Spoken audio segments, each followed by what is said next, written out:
वो एक दिन मुझे कहती कि तुम्हारे पास कौन सी सिम है। तो मैंने जवाब दिया कि टेलीनॉर की। क्यों, खैरियत? तो मुझे कहती यार जैज़ की होती तो मैं आपसे बात भी कर लेती, आज मौका भी अच्छा था। मैं तो ये बात सुनकर खुशी से झूम उठा और सोचने लगा कि ये कौन सी बात है, अभी नहीं सिम ले आता हूँ।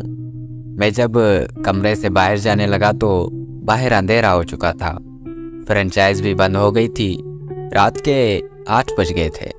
इतनी देर में मुझे मेरी अम्मी की आवाज़ आई, बेटा किधर हो, बात सुनो ज़रा। मैं अम्मी जी के पास गया और कहा जी अम्मी बोलें। अम्मी कहती बेटा ये 100 रुपये पकड़ो और 20 की चाय वाली पत्ती ले आना और बाकी 1 किलो दूध ले आना। मैं घर से निकला, दूध लेने जा रहा था तो बाहर चंद लड़कों का हुजूम देखकर रुक गया और कहा कि खुदा खैर करे, पता नहीं क्या हुआ है। आगे जाकर देखा तो एक लड़का कुर्सी पर बैठा हुआ था, उसके हाथ में एक छोटी सी मशीन थी। अल्लाह पाक की करनी ऐसी हुई कि वो लड़का जैज़ का अकाउंट बना रहा था। पास खड़े लड़कों से मैंने पूछा भाई क्या आपके पास जैज़ की भी सिम होगी? उसने कहा कि बिल्कुल है, लेकिन 5 मिनट इंतज़ार करना पड़ेगा।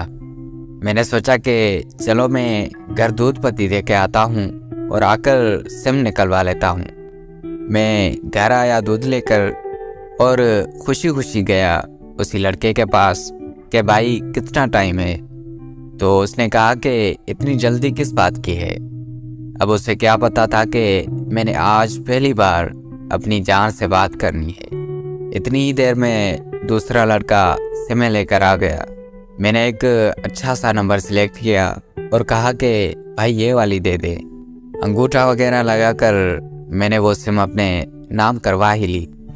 वापस घर आया और चार्जिंग से मोबाइल उतार कर मैंने अपनी जान को उस नंबर की तस्वीर सेंड की और कहा कि ये नंबर सेव कर लो, मैं अभी अभी नया लेकर आया हूँ। वो कहती कि कहाँ से लाए हो? आप तो कहते थे कि मेरे पास है ही नहीं।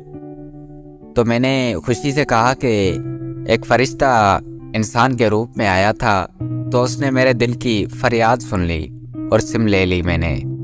उसका जवाब आया कि अच्छा आप अभी घर हैं तो घर से बाहर चले जाएं, मैं अभी थोड़ी देर में कॉल करती हूँ। मैं तैयार श्यार होकर बाहर चला गया। उन दिनों सर्दी इतनी थी कि मैं क्या बताऊँ आपको। अब मैं बाहर एक पट्टे पर बैठा इंतज़ार कर रहा हूँ, कोई चक्कर नहीं। अंधेरा भी काफ़ी हो रहा था, सर्दी भी ज़्यादा हो रही थी और मैं पागलों की तरह इंतज़ार कर रहा था, लेकिन उसकी तरफ से कोई जवाब नहीं, कोई मैसेज नहीं। मैंने सोचा कि कोई बात नहीं, अभी कॉल आ जाती है, लेकिन उसकी कॉल ना आई।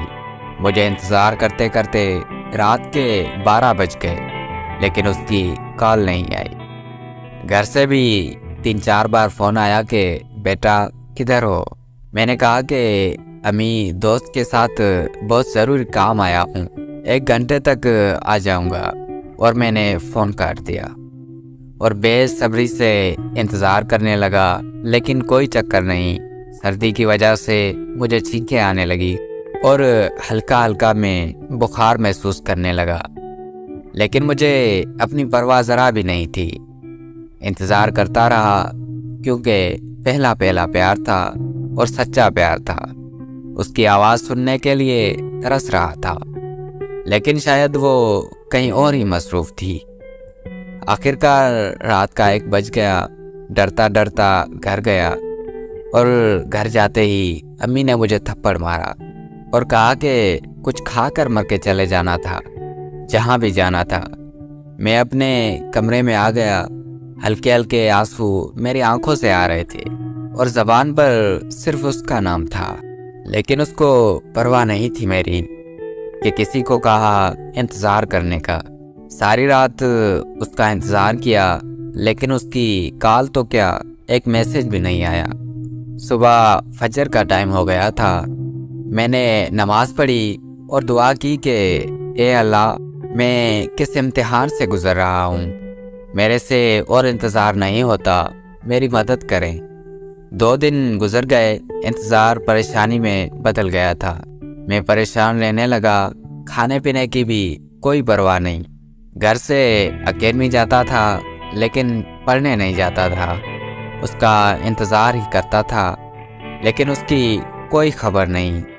दिन महीनों में बदल गए, इंतज़ार करते करते और मैं बीमार रहने लगा।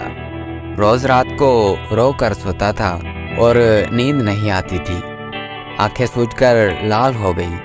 फिर एक दिन मुझे किसी रॉन्ग नंबर से मैसेज आया किसी लड़के का, और उसने मेरा नाम पूछा। दिल की धड़कन तेज़ हो गई और उस लड़के ने कहा कि भाईजान, आपका एक पैगाम था, तो मुझे याद नहीं रहा काम के चक्कर में। मैंने कहा कि भाई बताएं क्या पैगाम है। उस लड़के ने उसके बारे में बताया कि कुछ महीने पहले उसका इंतकाल हो गया था, लेकिन उसने 1-2 बार आपका जिक्र किया था मेरे सामने। मैं तो एकदम पागल हो गया, पाँव नीचे से ज़मीन निकल गई, मरने जैसा हो गया मैं। हालत इतनी ख़राब हो गई कि मुझे 1 हफ्ता अस्पताल लेकर आना पड़ा। लेकिन मैं आज भी अपने प्यार को भूल नहीं पाता। हर रोज़ उसी जगह पर बैठकर उसको याद करता हूँ और रोता हूँ, वापस आ जाओ, रहा नहीं जाता तुम बिन।